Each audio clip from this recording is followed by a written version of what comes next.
you, stupid space cat dilf with your sexy voice and habit for calling people baby. It's your fault that I'm a furry now. I want to be mad, but I can't be mad at this face. Like, seriously though, what the actual fuck is wrong with me? Why didn't I watch this show months ago when Johnny Two Cellos made a video about it? One that I watched, mind you, but no, it's too late to regret it now. Well, I'm gonna regret it anyway, cause you know what? It's Wonky Depression hours, kings, queens, and gestures, so strap in so I can explain how and why you wanna not make the same mistake I did by letting me explain why you should give Final Space a chance.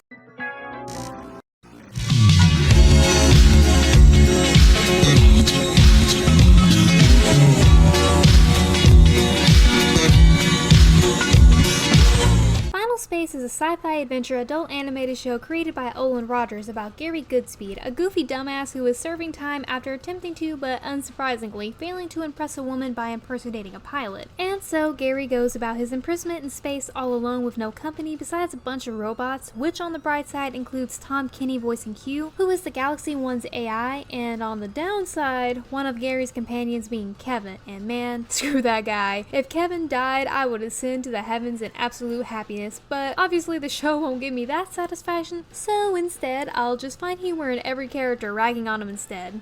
After 5 years of complete and utter loneliness, Gary meets Mooncake, a cute, highly marketable plushie material planet-destroying alien who quickly takes a liking to our himbo twink protagonist, but problems quickly arise despite their newfound friendship as Mooncake is being chased down by a group of bounty hunters sent by a big but tiny bad guy named Lord Commander. He's pretty much just a mini version of Darth Vader that wants Mooncake because he's like dying in junk, plus because he's evil, so he also wants to become an all-powerful being with our little green mascot's planet-destroying powers. And through an emotional roller coaster full of loss and hardships, it leads to Gary and his ever-growing family to need to close a breach that leads to Final Space, and from there, things only get more and more interesting.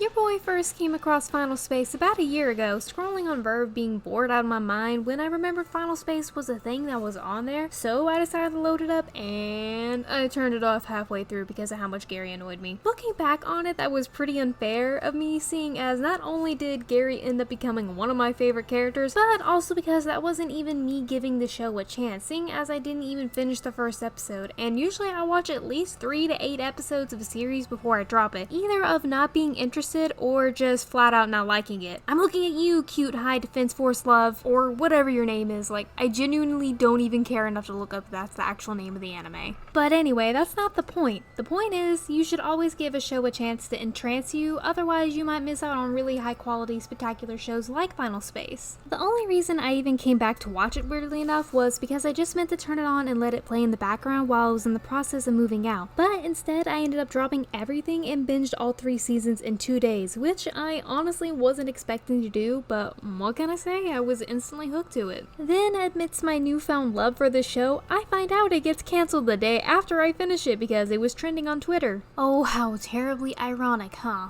And look, I know I'm not the only one getting sick of this trend of networks shutting down perfectly good quality shows with overarching stories by passionate and imaginative creators for bullshit reasons. We got shows like Infinity Train that get cancelled because the creator wants to shift focus to an older protagonist instead of a child one, and HBO wasn't having it and would rather stay with protagonists around the ages of Tulip, Lake, and Ryan. There's nothing wrong with any of these characters and they're all really precious and good, but I mean, just look at my best boy Ryan. He's just vibing over here with his bestie. But that being said, there shouldn't be a problem in the first place about having an older protagonist. I know one of the reasons why they would do this, and the reason would be Infinity Train Season 1 and 2 both aired on Cartoon Network, obviously a channel that mostly kids/teens watch, but the fact of the matter is that their target audience wouldn't bat an eye if the protagonist was an adult, seeing as a lot of kids like adult cartoons like Family Guy or Rick and Morty, where both of those shows have adult protagonists along with not even being targeted towards kids in the first place. So I don't really see how this is a problem for Infinity Train, especially when each season not only has a new protagonist but also a new set of characters anyway.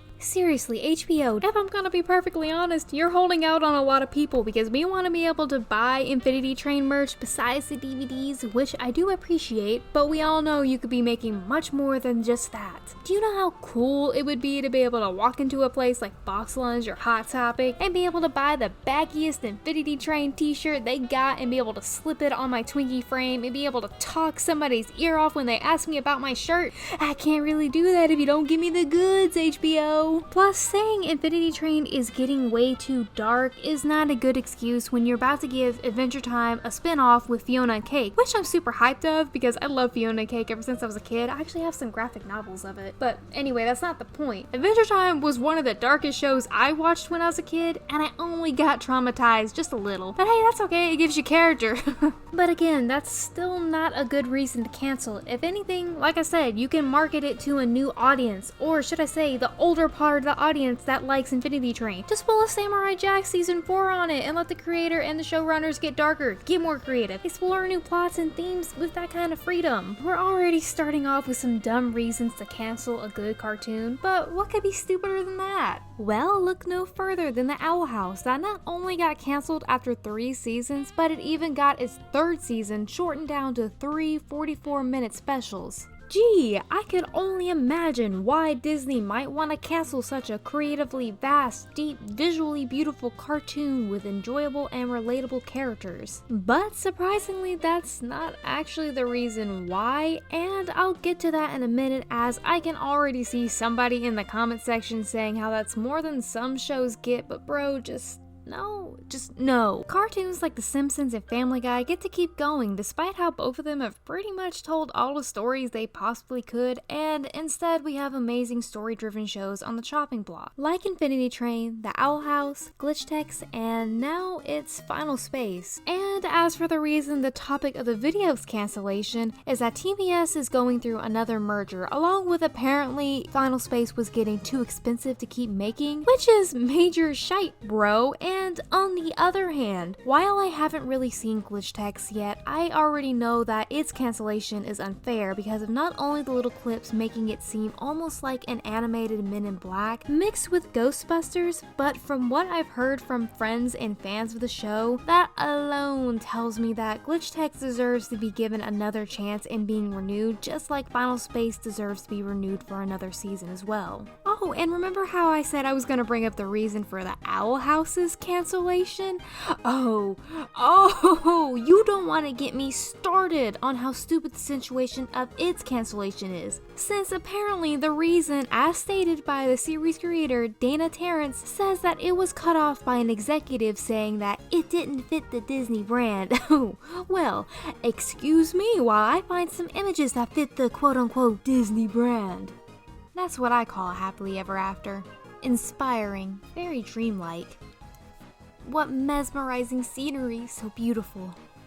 Okay, but seriously, I think you get my point now. And the reason for the topic of the video's cancellation is that TBS is going through yet another merger, along with apparently it's getting too expensive to keep making, which is major shite, man. Like, these aren't Gravity Falls situations where the show ended when the creator wanted it to. It's an unfair corporate decision that both the creator and the fans have to watch go down in dismay. It just really sucks, you know, when you see a TV show that you really connect with get shut down because of corporate meddling. It's only more frustrating seeing creators like Olan Rogers having to struggle not to cry as he says goodbye to what is essentially his baby without being able to give it a proper ending. I'm not gonna lie, and this is gonna sound so corny, but I honestly started tearing up as I watched his goodbye to Final Space, because his words really resonated with me. I've had my own fair share of goodbyes to things like my childhood, my many homes over the years, and most of all, my grandfather. I think that's why I relate a lot to the topics in Final Space. I've always loved the concept of found families in media, as aside from my grandfather, I never really felt close to my own blood relatives. And it's not because I don't love them, I do, but I never felt good enough for them, as I definitely wasn't the kind of kid they wanted. Instead, I ended up being someone they could never accept because of who I'm attracted to and what I identify as, and I shouldn't have to feel so fucking shitty for those things, yet when I'm with them, I have to erase everything I am so they don't get mad at me or tell me what I feel is wrong.